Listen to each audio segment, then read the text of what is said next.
Salah satu cara Belanda yang paling jenius untuk menjajah Indonesia adalah dengan cara menyuruh orang-orang Indonesia rajin beribadah. Sekali lagi, salah satu taktik perang yang paling jenius dilakukan Belanda di zaman dulu saat menjajah Indonesia adalah dengan menyuruh kita rajin beribadah. Oke, saya tahu sahabat kesel dan emosi mendengarkan ini, tapi tunggu dulu, jangan langsung emosi, dengerin dulu penjelasan saya dulu, jangan sensi dulu, biasakan jangan terlalu sensi tanpa mendengarkan klarifikasi dari saya. Kenapa strategi ini berhasil? Kenapa kita dikibulin oleh Belanda? Benarkah dunia ini tidak dibawa ke akhirat?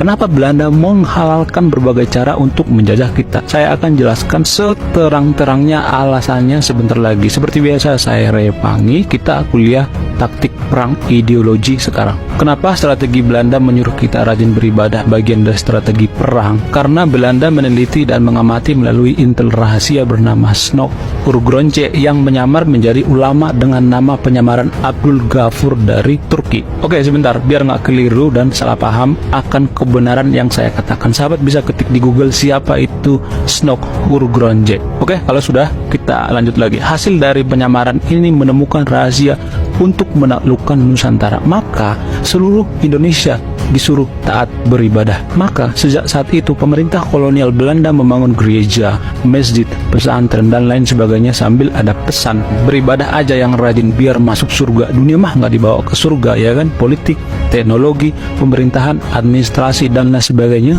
biar kami aja yang ngurus. Kekuasaan, jabatan dan lain sebagainya itu mah dunia. Jangan mikirin dunia mulu, pikirkanlah akhirat. Begitu siasat licik dari Belanda saat itu. Maka dengan sedikit demi sedikit Belanda menguasai pemerintahan, teknologi, administrasi dan lain sebagainya. Sedangkan kita dibikin sibuk dengan akhirat dan bahkan kita dibikin berantem untuk mengkafir-kafirkan agama lain. Sambil menyelam minum air, Belanda menggabungkan strategi ini dengan strategi divide et impera, dipecah-pecah lalu dikuasai. Dengan begitu, hasilnya di tahun 1904 Aceh berhasil ditundukkan, padahal Aceh salah satu daerah yang paling susah ditaklukkan saat itu. Kenapa strategi ini berhasil? Kenapa ini berhasil? Karena itu tadi, karena kita berhasil diseret sibuk dengan urusan akhirat, sementara pemerintahan, teknologi dan administrasi semua dikontrol oleh Belanda saat itu.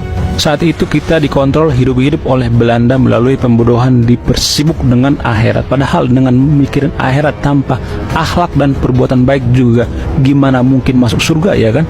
Belanda juga tahu sebenarnya dengan mikirin akhirat mulu itu salah, tapi mereka diam saja karena itulah tujuan mereka, biar kita takluk. Inilah namanya perang ideologi. Jadi perang itu tidak cuma perang fisik, tapi perang ideologi, termasuk salah satu perang yang paling berbahaya di dunia. Belanda melakukan operasi rahasia melalui penyamaran Snog di Aceh itu sebenarnya menggunakan teori Sun Tzu yang mengatakan kenali kelebihan dan kelemahan lawan, maka 100 kali perang 100 kali menang.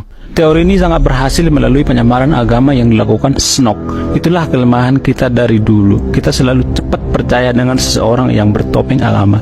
Orang yang berkedok agama itu terbukti lebih mudah memanipulasi otak kita, terutama pada negara kita yang mohon maaf ya, nomor 2 terendah IQ di Asia Tenggara. Jadi kalau mau bebas dari penipuan oknum agama yang berkedok agama, naikkan IQ, maka negara kita akan selamat dan maju. Jadi asal-usul kata harta, jabatan dan dunia tidak dibawa mati, itu prinsip ini adalah strategi Belanda menjajah kita. Jadi kalau mau lepas dari penjajahan, maka lepaskan saja prinsip peninggalan Belanda semacam itu.